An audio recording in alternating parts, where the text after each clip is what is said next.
So here we have the Toyota Auris on a 66 plate. I'm going to start off by showing you inside the boot and then we'll hop in and run through some controls from there. As we approach the back of the car, you'll see we have reversing sensors.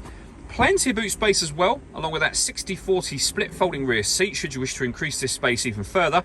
The car even comes with this vinyl boot liner, which would have been an additional extra when this car was new.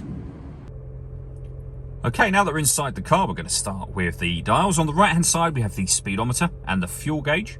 In the middle we have a digital readout for the speedometer. You can change that information by using buttons on the steering wheel for various bits of car and trip computer information. And below that, the total miles of the car are 15,068.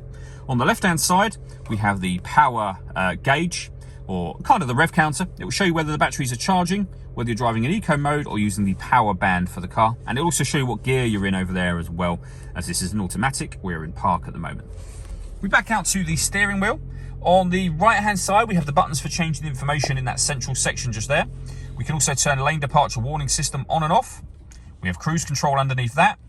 On the left hand side we have stereo and phone controls. The phone controls can only be used after such time as you pair the phone up to the car, and that is done on the touchscreen in the center just here.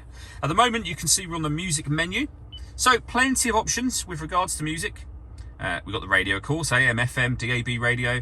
We've got Bluetooth audio, so you can stream your music wirelessly, CD player, USB input, loads of ways to listen to your music overall. This button here is the one you'd hit to pair your phone. We're going to say no to that at the moment. And this car's got satellite navigation. There's a full video that shows how this works that you can find on our website and on our YouTube channel as well. And if I pop the car into reverse, you'll also see we have a full color reversing camera as well, with guidelines that show you what direction the car is headed in relation to the image shown on the screen. Below that, we've got the dual zone climate control, so you can alter the passenger and driver temperature individually. You can increase, decrease the fan speed, you can change the direction the air is being distributed in, and all controls will show on the screen at the same time as they show down here. When you're happy with those settings, this button will turn your air conditioning off, in this case, back on again, or hit auto. The car will now maintain those temperatures for you by taking full control of the fan speed. You can override that by making any manual adjustment. You'll see auto has now gone off. Underneath that section, we have our USB and auxiliary inputs under that cap. We have a heated passenger seat, a heated driver seat. We can turn off the traction control.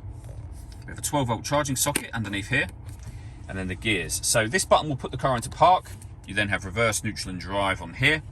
And then these buttons, so you can put the car in its power mode, you can turn it into eco mode, and if there's enough charge you can put the car into electric vehicle mode just here.